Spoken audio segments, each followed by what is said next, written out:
नमस्कार, ग्लोबल न्यूजमा स्वागत छ। सुरुमा हेडलाइन्स। स्थानीय तह चुनावको मिति चाँडो तोक्न सरकारसँग आयोगको आग्रह, संवैधानिक जटिलता फुकाउन कानूनविदको सुझाव। विधान संशोधन गर्न राप्रपालाई निर्वाचन आयोगको दबाव, कानूनी उपचार खोज्ने अध्यक्ष लिङदेनको प्रतिक्रिया। थप 6,400 भन्दा बढीमा कोरोना पुष्टि, स्वास्थ्यकर्मी कर्मचारी संक्रमित भएपछि टेकुमा खोप अभियान स्थगित। एमसीसीमा सत्तारूढ गठबन्धनकै द्वैत चरित्र देखाएको एमाले अध्यक्षको आरोप, 24 लाख मात्रा खोप गायब भएको विषयमा प्रश्न। र कोभिड-19 को असर खेल क्षेत्रमा पनि, राखेपल्ली रंगशाला र कबड हल अनिश्चितकालका लागि बन्द गर्ने।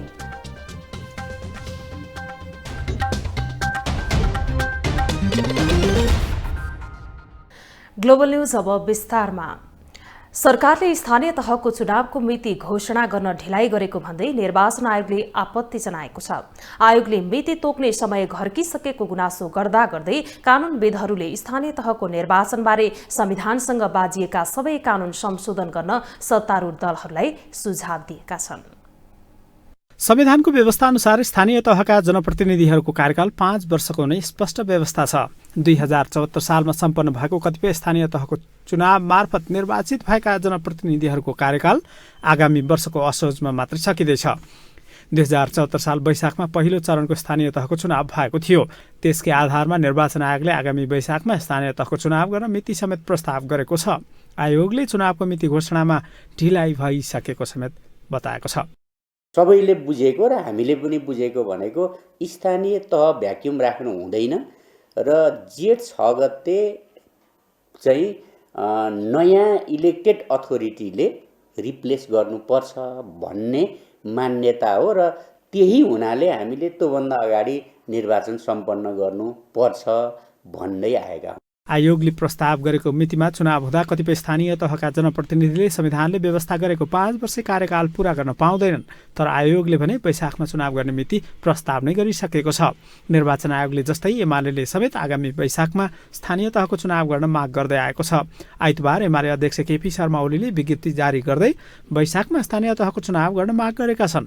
सत्तारूढ दल भने स्थानीय तहका जनप्रतिनिधिहरूको कार्यकाल कहिले सकिन्छ भनेर कानून व्यवसायहरूसँग परामर्श थालेको छ। स्थानीय तहको निर्वाचन ऐन 2073 को दफा 3 र संविधानको धारा 225 बाजिएको देखिएको संविधानको धारा 1 अनुसार यस संविधानसँग बाजिएको कानुन बाजिएकोहरूसम्म अमान्य हुन्छ भन्ने व्यवस्था भएकोले सो अनुसार कानून संशोधन गर्ने सुझाव प्राप्त भएको छ। कानूनविदहरू समेत जनप्रतिनिधिको कार्यकालका बारेमा एकमत छैनन्। संविधान fundamental law of the land हो, मेन कुरो संविधान हो। संविधानमा जे व्यवस्था भएको छ त्यो अनुसारको कानुनलाई संशोधन गर्न जरुरी छ। त्यो कानुनको संशोधन भयो भने वास्तवमा त्यसले समस्यालाई चाहिँ निकास दिन्छ। यही नै छलफल भयो आज। सत्तारूढ दलका नेताहरूले पहिला संघीय चुनाव सम्पन्न गरेर स्थानीय तहको चुनाव गर्ने विषयमा समेत छलफल सुरु गरेका छन्। सरकार चलाइरहेका दलका नेताहरूले तीनै तहको चुनाव एकैपटक गर्ने विषयमा समेत छलफल सुरु गरेका छन्। तर एमाले भने वैशाखमा स्थानीय तहको चुनाव हुनुपर्ने अडान राख्दै आएको छ। ग्लोबल टेलिभिजनका लागि क्यामेरामा राजेन्द्र काफ्लेका साथमा अमृत राज काफ्ले, काठमाडौँ। राष्ट्रिय सभा सदस्य निर्वाचनको मौन अवधि आज मध्यरातमा सुरु हुँदैछ। निर्वाचन आयोगले मौन अवधि सुरु हुनुभन्दा अघि नै निर्वाचन चिन्ह लगायतका प्रचार सामग्री हटाउनुपर्ने लगायतका आचरण पालना गर्न सबैलाई आग्रह गरेको छ। मौन अवधिमा प्रचार प्रसार गर्न र मत माग्न पाइँदैन। साथै मतदान केन्द्रको 300 मिटर वरपर राखिएका निर्वाचन चिन्ह प्रचार सामग्री हटाउनुपर्नेछ। एसएमएस, फेसबुक, भाइबर जस्ता विद्युतीय माध्यमबाट पनि प्रचार गर्न नपाइने आयोगले जनाएको छ। आचार संहिताको मौन अवधि सुरु हुन्छ र मौन अवधिमा चाहिँ अरू कुराका अतिरिक्त जस्तो अब सबै प्रचार प्रसार कार्यहरू बन्द गर्नुपर्छ र निर्वाचन जो मतदान हुने ठाउँ हो त्यसको 300 मिटर वरिपरि केही पर्चा, पोस्टर, पम्पलेटहरू त्यस्ता छन् भने ती कुराहरू हटाउनुपर्छ र त्यो मौन अवधिमा चाहिँ जस्तो एसएमएस गर्ने, जस्तो फेसबुकहरूबाट, भाइबर, ट्विटर इत्यादिबाट सोसल मिडियाको प्रयोग गरेर जुन प्रचार प्रसार हुन्छन् ती कुराहरू पनि सबै बन्द गर्नुपर्छ। मौन अवधिमा उम्मेदवार वा कुनै राजनैतिक दलको प्रचार हुने गरी समाचार वा सूचना प्रकाशन वा प्रसारण गर्न पनि निषेध गरिएको छ। साथै निर्वाचन आयोगले निर्वाचक मण्डलको अन्तिम मतदाता नामावली विवरणसँग भिडाई एकिन गरी मतदान गर्न पाउने व्यवस्था मिलाउन सम्बन्धित निर्वाचन अधिकृतलाई निर्देशन दिएको छ। राष्ट्रिय सभा निर्वाचन यही माघ 12 गते हुँदैछ। निर्वाचन आयोगले राप्रपाको विधानको धारा 4 मा रहेको विषयलाई संविधानले स्वीकार गर्न नदिने दावी गर्दै संशोधन गर्न भनेको छ। तर राप्रपाले भने आयोगले पठाएको पत्र संविधानको मर्म विपरीत भएको भन्दै कानूनी र राजनैतिक उपचार खोज्ने चेतावनी दिएको छ। राष्ट्रिय प्रजातन्त्र पार्टीले आफ्नो विधान संशोधन गर्न निर्वाचन आयोगले पठाएको पत्र संविधानको मर्म विपरीत भएको भन्दै कानूनी र राजनीतिक उपचार खोज्ने प्रतिक्रिया दिएको छ। आइतबार केन्द्रीय पदाधिकारीको बैठकपछि राप्रपा अध्यक्ष राजेन्द्र लिङदेनले आयोगले भन्दैमा पार्टीको मूल सिद्धान्त संशोधन नगर्ने अडान राखे।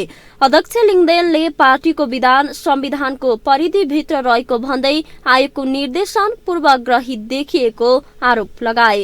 कुनै पनि दललाई आस्थाको आधारले प्रतिबन्ध लगाउने र यस किसिमका प्रश्न उठाउने अधिकार आयोगलाई नभएको उनको तर्क छ।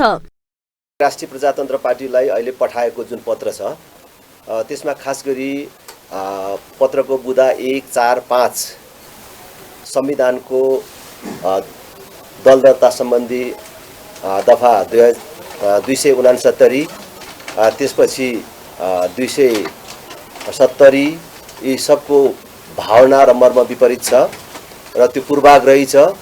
यसको विषयमा राष्ट्रिय प्रजातन्त्र पार्टीले राजनैतिक र कानुनी उपचारको बाटो खोज्ने निर्णय गरेको छ र त्यो पत्रको जवाफ उपयुक्त समयमा दिने हामीले निर्णय गरेका छौँ। यता निर्वाचन आयोगले भने राप्रपाले विधानका केही अंश सच्याउनै पर्ने तर्क गर्छ। आयोगका सहसचिव एवं सहप्रवक्ता कोमल प्रसाद धमलाले राप्रपाको विधानको धारा 4 मा रहेको विषयलाई संविधानले स्वीकार गर्न नदिने दावी गरे।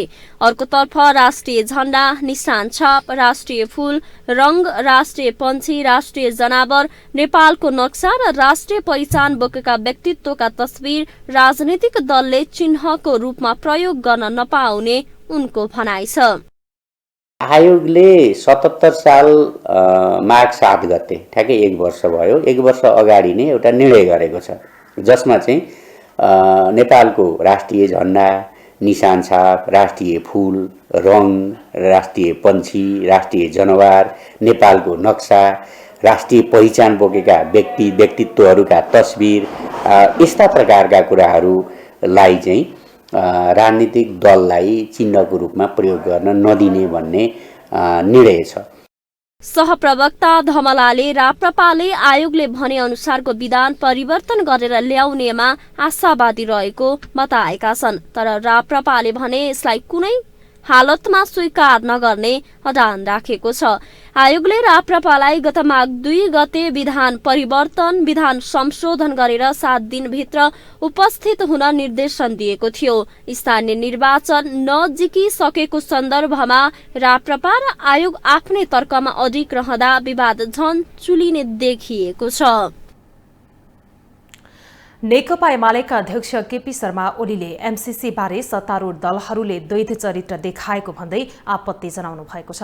आज विज्ञप्ति निकालेर ओलीले उहाँले भारतले नेपालको लिपुले, कालापानी र लिम्पिया धुरामा एकतर्फी संरचना निर्माण गर्दा पनि सरकारले निरीहता प्रकट गरेको आरोप समेत लगाउनु भयो। उहाँले वर्तमान सरकारका कारण मुलुकको बाह्य सम्बन्धमा गम्भीर असन्तुलन र विचलनहरू देखा परेको दावी समेत गर्नुभयो। सर्वोच्च अदालतको परमादेशबाट बनेको सरकारको 6 महिने कार्यकाल असफल रहेको उहाँको दावी छ। उहाँले अर्थतन्त्रका सबै सूचकहरूले गम्भीर अनिष्टको संकेत गरिरहेको टिप्पणी समेत गर्नुभयो। सरकारकै अधिकारीहरूले कोरोना विरुद्धको 24 लाख खोप नभेटिएको भनेको भन्दै अध्यक्ष ओलीले यो निर्लज्जताको पराकाष्ठा भएको टिप्पणी समेत गर्नुभयो। नेपालमा थप 6,462 जनामा कोरोना भाइरस संक्रमण पुष्टि भएको छ। स्वास्थ्य तथा जनसङ्ख्या मन्त्रालयका अनुसार 13,377 नमुनाको पीसीआर परीक्षण गर्दा 5,598 जनामा संक्रमण पुष्टि भएको हो। यस्तै 4,060 एन्टिजेन परीक्षण गर्दा 864 जनामा संक्रमित पाइएका हुन्।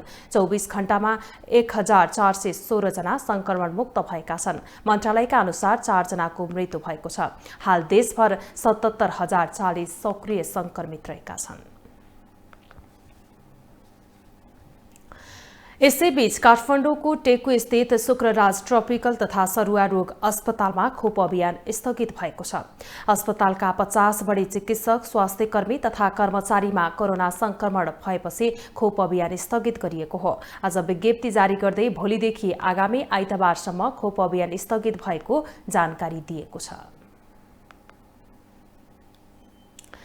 एमाले अध्यक्ष केपी शर्मा ओली दम्पति कोरोना संक्रमित बनेका छन्। त्यसअघि माओवादी केन्द्रका अध्यक्ष पुष्पकमल दाहाल समेत संक्रमित भएका थिए। माओवादीका अधिकांश नेता कोरोना संक्रमणका कारण आइसोलेसनमा बसेका थिए। कांग्रेसका अधिकांश नेता संक्रमित भएर आइसोलेसनमा बसेका छन्। एमाले अध्यक्ष केपी शर्मा ओली दम्पतिमा आइतबार कोरोना संक्रमण पुष्टि भएको छ। अध्यक्ष ओलीको स्वास्थ्य अवस्था भने सामान्य छ। यसअघि माओवादी केन्द्रका अध्यक्ष प्रचण्डलाई समेत कोरोना पुष्टि भएको थियो। अध्यक्ष प्रचण्ड घरमै बसेर निको भए, तर प्रचण्ड पत्नी सीता दाहाल भने अस्पताल भर्ना भएकी छिन्।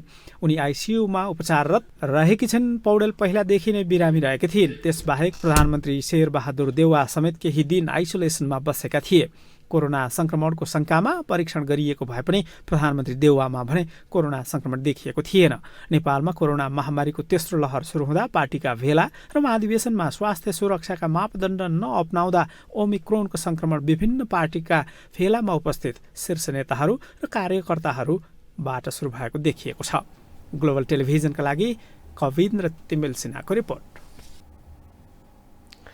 दुखाइ र ज्वरो नियन्त्रणका लागि अत्यावश्यक औषधि सिटामोल कोरोना संक्रमण भयावह हुँदै गर्दा बजारमा अभाव भयो। निजी क्षेत्रका उद्योगीले मूल्य कम भएको भन्दै उत्पादन कटौती गर्दा सरकारको पूर्ण स्वामित्व रहेको कम्पनीले समेत पर्याप्त उत्पादन गर्न सकेन। संकटका बेलामा समेत सरकारी कम्पनीले पर्याप्त उत्पादन नगर्दा त्यसको मारमा भने उपभोक्ता परे। नेपालमा ओमिक्रोनको संक्रमण बढ्दा दुखाइ कम गर्न खाइने सिटामोलको अभाव भयो। निजी क्षेत्रका औषधि उद्योगहरूले मूल्य कम भएको भन्दै उत्पादनमा कटौती गर्दा त्यसको असर आम उपभोक्ताले बिहोर्नु पर्यो। निजी क्षेत्रका उद्योगीले सामाजिक उत्तरदायित्वबाट पन्छिएर सिटामोल उत्पादनमा कटौती गर्दा संकटबाट बेलामा औषधि उत्पादन गर्नुपर्ने सरकारी कम्पनीले समेत आफ्नो उपस्थिति देखाउन सकेन। सरकारको लगानी रहेको औषधि लिमिटेडले समेत कच्चा पदार्थ भारत र चीनबाट ल्याउनु पर्ने, तर सरकारी प्रक्रियाकै कारण कच्चा पदार्थ आयातमा समस्या भएकाले त्यसको असर बजारमा परेको दावी गरेको छ। कच्चा पदार्थ चाहिँ आउने क्रममा थियो एक। दोस्रो कुरा के छ भने मूल्य प्यारासिटामोलको धेरै कालो लागेको अवस्था भएको हुनाले पर्खेर हेरेर बजारमा साह्रै लोड नपर्दा जेलसम्म नकिनौँ भन्ने भइहाल्छ नि। घाटाको व्यापारमा त घाटाको एकैचोटि प्रेसर पऱ्यो र अहिले हामीले एकैचोटि खरिद गर्दाखेरि किन भएन भन्ने कुरा आएको हो। हामी पनि घट्ला र किनौँला भनेर बसिरहेको अवस्था हो। त्यो आधारमा चाहिँ अहिले चाहिँ अनि तथापि हाम्रो यो 10 दिन पहिला ल्याउन सकिन्थ्यो होला। 10 दिन पहिला किनभने त्यही अनुसारको स्पिडअप गरेको भएदेखि प्रोग्राम स्पिडअप गरेको भएदेखि, तर चाहिँ के छ नर्मल अवस्थामै आएको हो। यो अहिले आएको कच्चा पदार्थ हाम्रो एब नर्मल अवस्थाको हिसाबले मगाएको प्यारासिटामोल थिएन। यो संकटका बेलामा औषधि उत्पादन गर्नुपर्ने दायित्व सरकारको पूर्ण स्वामित्व रहेको औषधि लिमिटेडकै हो, तर लिमिटेडले समेत कोरोना महामारीका बेलामा पर्याप्त सिटामोल उत्पादन गर्न सकेन। यता औषधि व्यवस्था विभागले भने सिटामोल अभाव केही दिनमै अन्त्य हुने दावी गरेको छ।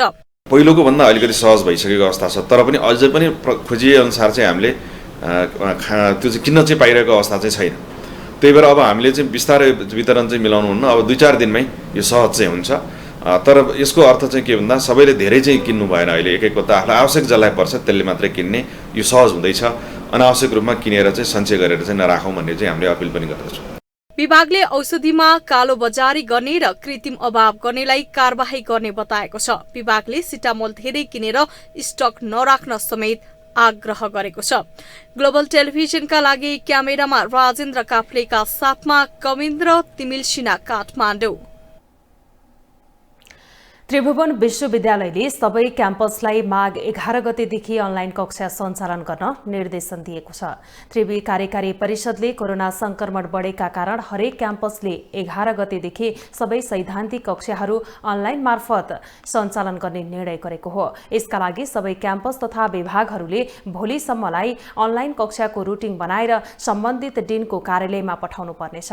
त्रिवी सूचना तथा जनसम्पर्क महाशाखाले सूचना जारी गर्दै अनलाइन कक्षा व्यवस्थित गर्नका लागि हरेक क्याम्पसका सहायक प्रमुखको संयोजकत्वमा बढीमा 7 सदस्यीय अनलाइन कक्षा व्यवस्थापन समिति गठन गर्नुपर्ने उल्लेख गरेको छ। त्यसैगरी सबै विभागले विभागीय प्रमुखको संयोजकत्वमा 5 सदस्यीय समिति अनलाइन कक्षा व्यवस्थापन समिति गठन गर्नुपर्नेछ।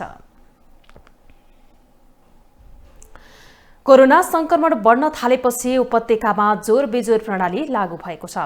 उपत्यकाका प्रमुख जिल्ला अधिकारीहरूको बैठकले जोर बिजोर प्रणालीबाट सवारी साधन सञ्चालन गर्दा भीडभाड कम हुने दावी गरेको थियो। तर सार्वजनिक सवारी साधनमा यात्रुहरूको चाप बढेका कारण छन् भत्रगुल देखिएको छ।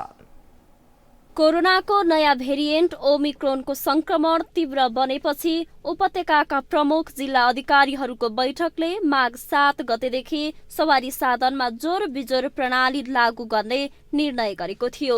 सवारी साधन सञ्चालन गर्दा सीट क्षमता भन्दा धेरै यात्रु राख्न नपाइने, सबै यात्रुलाई मास्क अनिवार्य गर्ने, सवारी साधनको भित्री र बाहिरपट्टि यात्रुले प्रयोग गर्न मिल्ने गरी सेनिटाइजरको व्यवस्था गर्ने लगायतका नियम लागू गर्ने निर्णय गरेको थियो। तर काठमाडौँमा चल्ने सवारी साधनमा भीडभाड देखिएको छ।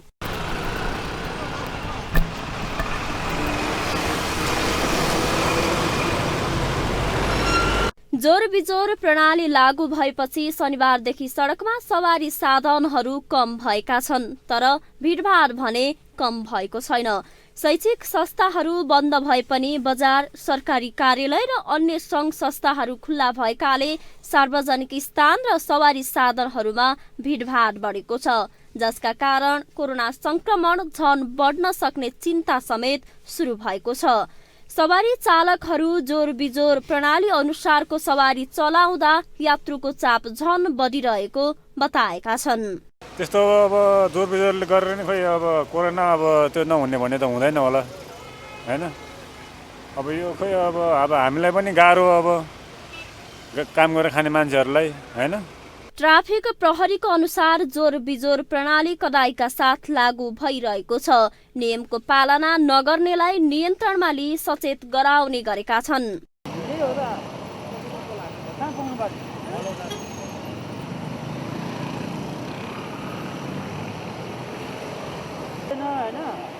जानकारी नै छैन मलाई भन्नुभयो, अब थाहै नभएको भन्नुभयो। ट्राफिक प्रहरीको अनुसार जोर बिजोर प्रणाली कडाइका साथ लागू भइरहेको छ। नियमको पालना नगर्नेलाई नियन्त्रणमा लिई सचेत गराउने गरेको छ।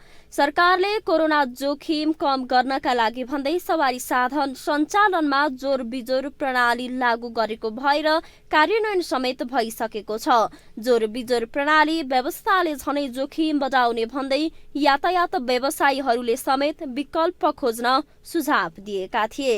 ग्लोबल टेलिभिजनका लागि क्यामेरामा राजेन्द्र काफ्लेका साथमा सुस्मिता बानियाको रिपोर्ट। अब पालो ग्लोबल भोइसको।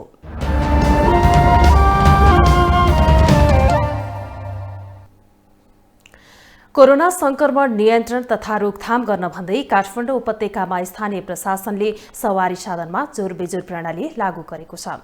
जोर बिजोरका कारण सवारी साधन कम हुँदा भीडभाड बढ्ने तथ्यलाई भने प्रशासनले आत्मसात गरेको देखिँदैन। यसै सन्दर्भमा ग्लोबल भोइसमा आज हामीले सर्वसाधारणलाई सोधेका छौं, यातायातमा जोर बिजोर प्रणालीले कोरोना रोकथाम होला? भिडभाडमा चाहिँ गाडी यात्रा गर्न पनि डर छ होइन। अब कोरोना महामारी पनि चलिरहेछ होइन, टेन्सन छ सबलाई, मान्छेलाई यताउता जान पनि है। फेरि पनि टेन्सन लागिरहेछ, फेरि पनि किन अब जबरजस्ती भए पनि म त बाध्यता भएर चढ्नुपर्छ होइन। मेरो विचारमा त सरकारले गर्दा राम्रै कुरा हो हुन्छ। अब त्यसले गर्दाखेरि तपाईँको अलिकति कम पनि हुन जान्छ। अब यो जोर बिजोर गर्दाखेरि तपाईँको जति पनि गाडी जति मान्छेहरू धेरै हुन्छ प्रायः अहिले अलिक कम भइरहेको छ एउटा कुरा चाहिँ। अनि अर्को कुरा चाहिँ कस्तो भने तपाईँको यसले गर्दाखेरि चाहिँ तपाईँको धेरै मान्छेहरूलाई अलिक सेफ्टी भएको छ। जोर बिजोर भयो भने हामीलाई एकदमै गाह्रो छ कि गाडी चढ्नलाई नचढी हुँदैन, चढ्यो भने भिड हुन्छ। त्यही अहिले कोरोनाले गरेर डर लाग्छ, चढ्नु पनि परेको छ, आफ्नो साधन छैन, हिँड्नु पनि परेको छ आफ्नो काममा होइन। हामी यात्रा गर्नेहरूलाई त प्रभावै भएको छ नि त, तर यो जोड बिजोड गरेर त हाम्रो चाहिँ रोग दूर हुने त होइन नि। गाडी पाउन चाहिँ गाह्रो छ होइन, 5-10 मिनट कुद्दा नि आउँदैन, अनि आए पनि प्याक हुन्छ, सिटै पाउँदैन, उभिएर जानुपर्ने हुन्छ। हजुर यो चाहिँ मलाई प्रभावकारी जस्तो लाग्दैन, किनभने अब यो जोड बिजोड छ नि त एकदमै, यसमा अब लाइक गाडी पनि कम्ती हुन्छ होइन, त्यसमा एकदमै धेरै कोचाकोच के। बट त्यो नभएको भए त एटलिस्ट अलिक फिटा हुन्छ, अलिक मान्छेहरू लाइक अब के भन्ने जस अब लाइक यसरी कोचाकोच हुँदैन जस्तो लाग्छ है। अब मान्छेहरू पनि अब बाइक हुन्छ, कसैको बाइक हुन्छ, कसैको गाडी हुन्छ, अब उसको जोड छ भने त बिजोडमा त उसले चलाउनु पाएन नि त, अनि त्यसैखेरि ऊ गाडीमा जानुपर्ने भयो, उसलाई अब सङ्क्रमण लाग्ने चान्स हाई हुन्छ कि। अब यस्तै छ, अब भिडभाड छैन, अब मान्छे पनि कम छ, के गर्नु अब कोरोनाले अब यस्तै छ सर, के भन्ने हो हामीले। खासै ठिक लागेको छैन, किनकि जोड बिजोड गरेपछि झन् कोरोना सङ्क्रमण चाहिँ झन् फैलाउने जस्तो लागेको छ। जुन आफ्नो साधन हुने मान्छेहरू पनि जुन आफ्नो तरिकाले चढ्न पाएनन्, सार्वजनिक यो जुन यातायातै चढ्न बाध्य भयो, झन् बाक्लो जुन भेटघाट भयो होइन, आफ्नो भएदेखि जुन जोड बिजोड नगरिकन चलाइदिएदेखि चाहिँ झन् बरु अलिक पातलिन्थ्यो। हामीलाई अरूभन्दा पनि अफिस आउन जान चाहिँ एकदम गाह्रो भइरहेछ है। अरूभन्दा पनि जोड बिजोड त लागु त गर्नुभयो, त्यो ठिकै हो सङ्क्रमणको लागि, तर हामीलाई अफिस आउट गर्नलाई चाहिँ एकदमै गाह्रो भइरहेछ। हामी जोरको दिन हाम्रो गाडी जोड छ, जोरको दिन त आउँछौँ, बिजोरको दिन हामी के गर्ने त, घरमा बस्न पनि दिँदैन अफिसबाट, त्यसको चाहिँ एकदमै समस्या हो। हामी अब पालो ग्लोबल सञ्जालको।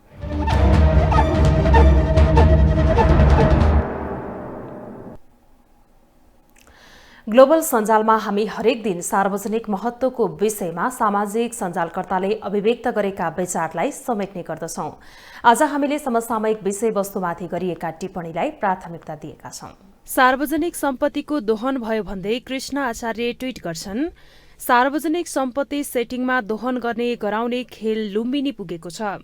लुम्बिनी गुरु योजनाले निषेध गरेको क्षेत्रमा रिसोर्ट बनाउन 4 बिघा जग्गा दिन सूरज वैद्यको कम्पनीसँग मात्र प्रस्ताव माग। जग्गा कानून विपरीत रिसोर्टलाई दिन पर्यटन मन्त्री प्रेम आले नै सक्रिय। सिभिल हस्पिटलको छानबिन गर भन्दै रमेश कोइराला ट्वीट गर्छन्, सिभिल अस्पतालबारे यस्तो गम्भीर कुरो आएपछि सरकारी के निजी अस्पतालले समेत पैसाको अभावमा आकस्मिक उपचार नगर्न पाइन्न भन्ने सरकारको निर्णय उल्लङ्घन भएको हो वा होइन भनेर छानबिन गरी सत्य तथ्य बताउन अनुरोध छ। सरकारको काम कारबाहीप्रति रामचरण बजगाई ट्वीट गर्छन्, जनताको सेवासँग प्रत्यक्ष गाँसिने स्थानीय सरकार रिक्त राख्ने प्रपञ्च संवैधानिक शून्यताबाट अवाञ्छित शक्ति आर्जन गर्ने दुराशय छ। 1-2 जना नेता र दलको अस्तित्व बचाउन मुलुकमाथि गरिने यस्तो भयंकर बर्बादीलाई मूलधारका मिडिया दुरूपयोग मार्फत गरिने अग्रगमनको हवाले ध्वनिलोप गर्न सक्ला। उखु किसानले भुक्तानी कहिले पाउने भन्दै पत्रकार उमेश चौहान ट्वीट गर्छन्, जमिनदारको खेत बटैयामा लिएर उखु लगाएका किसान उद्योगबाट पैसा नपाउँदा आफ्नै खेतको टुक्रा पनि बेच्न बाध्य। सुपरमार्केटबाट चिनीको पोका बोकेर निस्कने हरेक ग्राहकले काउन्टरमा नगद बुझाइसकेको हुन्छ, तर किसानसँग उखु कारोबार उधारोमा किन? र अन्त्यमा सवारी साधनमा जोर बिजोर प्रणाली लागू गरेको प्रति असन्तुष्टि पुग्दै रोशन खड्का ट्वीट गर्छन्, पहिलेको सरकारले व्यवस्था गरेको खोप हराउने अनि जोर बिजोर प्रणाली लागू गर्ने लाज शरम केही छैन सरकार। अब बिजनेस न्यूज।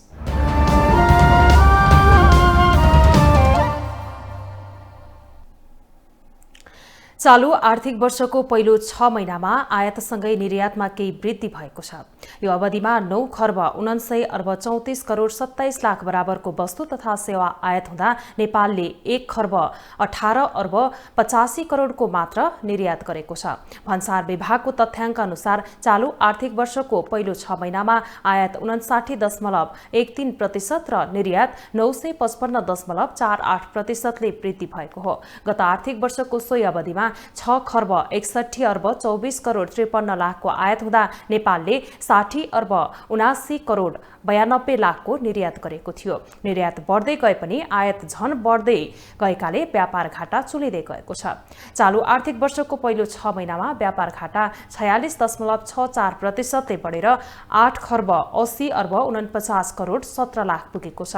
गत वर्षको सोही अवधिमा 6 खर्ब 44 करोड 61 लाखको व्यापार घाटा भएको थियो। साताको पहिलो कारोबारको दिन शेयर बजारमा नेप्सी परिसूचकमा गिरावट आएको छ।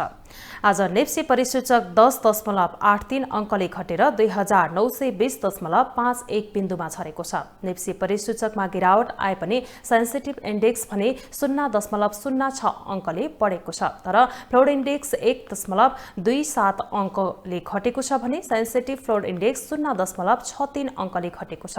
आज 232 कम्पनीको 1 करोड 47,04,000 किता शेयर 7 अर्ब 3 करोड 8,08,000 रुपैयाँ बराबरको कारोबार भएको छ।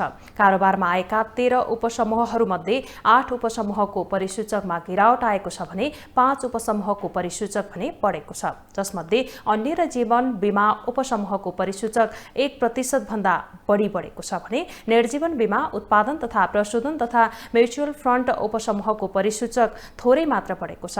यता वित्त उपसमूहको परिसूचक सबैभन्दा बढी 2.77% ले घटेको छ। व्यापार, होटल तथा पर्यटन, विकास बैंक, जलविद्युत र लगानी उपसमूहको परिसूचक 1% भन्दा बढीले घटेको छ। अब international news.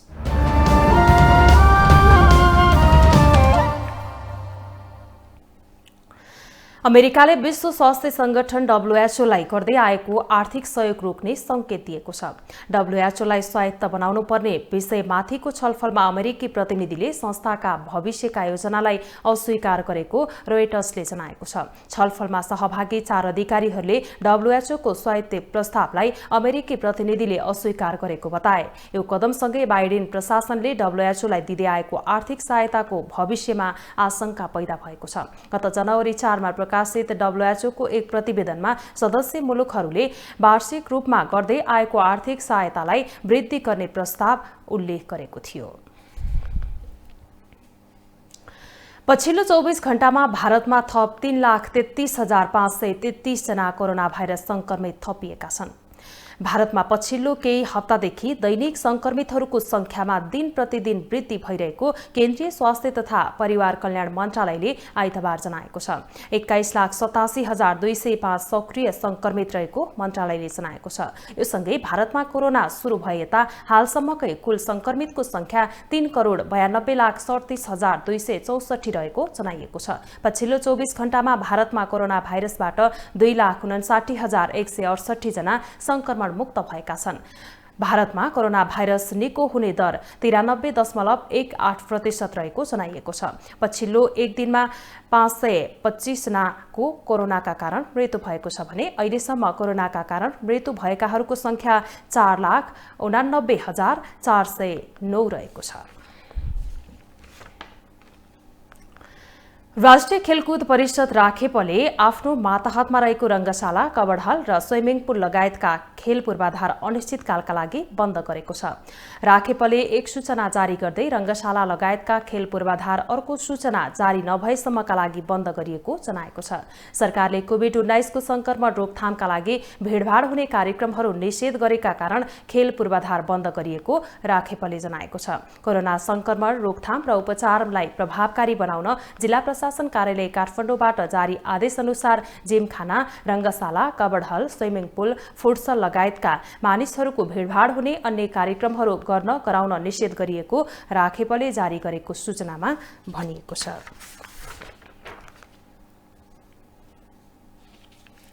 Manang Marsyangdi club आहारारा gold कपको सेमिफाइनलमा प्रवेश गरेको छ। पोखरा रङ्गशालामा आज भएको खेलमा नेपाल पुलिस क्लबलाई 2-0 गोल अन्तरले पराजित गर्दै मनाङ मर्स्याङदी अन्तिम 4मा प्रवेश गरेको हो। मनाङको जितमा रूपेश केसी र औला ओलीले समान 1-1 गोल गरे। आजको खेल अनुसार औला ओली म्यान अफ द म्याचबाट पुरस्कृत भए। यसअघि मनाङले 6 पटक उपाधि जितिसकेको छ। अब मनाङ मर्स्याङदीले अन्तिम 4मा एफएफसँग प्रतिस्पर्धा गर्ने भएको छ। भोलि मछिन्द्र र डिफेन्डिङ च्याम्पियन सङ्कटा क्लब भिड्नेछन्। प्रतियोगिताको विजेताले 10,01,000 रुपैयाँ र उपविजेताले 5,01,000 रुपैयाँ प्राप्त गर्नेछ। माघ 15 गतेसम्म पोखरा रङ्गशालामा चल्ने प्रतियोगितामा 10 टिम सहभागी छन्। ग्लोबल न्यूजको अन्त्यमा अहिलेसम्मका हेडलाइन्स पुनः एकपटक। स्थानीय तह चुनावको मिति चाँडो तोक्न सरकारसँग आयोगको आग्रह। संवैधानिक जटिलता फुकाउन कानूनविदको सुझाव। विधान संशोधन गर्न राप्रपालाई निर्वाचन आयोगको दबाव। कानूनी उपचार खोज्ने अध्यक्ष लिङदेनको प्रतिक्रिया। थप 6,400 भन्दा बढीमा कोरोना पुष्टि। स्वास्थ्यकर्मी कर्मचारी संक्रमित भएपछि टेकुमा खोप अभियान स्थगित।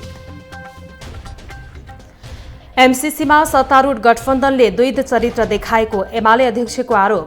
24 लाख मात्रा खोप गायब भएको विषयमा प्रश्न। र कोभिड-19 को असर खेल क्षेत्रमा पनि। राखेपले रङ्गशाला र कबड हल अनिश्चितकालका लागि बन्द गर्ने।